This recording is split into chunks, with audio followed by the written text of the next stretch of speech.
butcher, ito yung 4/4 ng tupa, yan o. Bali, papakita ko sa inyo paano kayo mag-display dito. Kung dyan sa Maynila, yung ano yun eh, yung kasim, tsaka yung ribs. Yan. Ito magiging ano niya, shoulder chops, tawag naman dyan, pork ribs. So, yan. Kita niya, para rin yung ano eh, yung ribs na pansabaw. Dito naman sa amin, papakita ko sa inyo para naman mag-display. Didibon lang natin itong ano, tanggalin natin itong kami nag-ano dito eh, mga ganito pagtanggal nito eh. Tawag nito sa baboy brad, palaypay lang tawag doon, alam ko nito eh. Hindi ko alam sa English eh. Yan, kita nyo?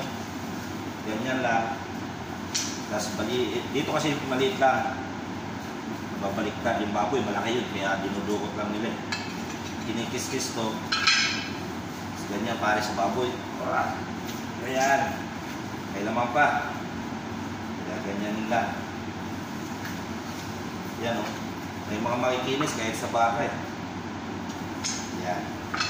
Tapos, pag mag-display kami nito, panoorin nyo. Ganito.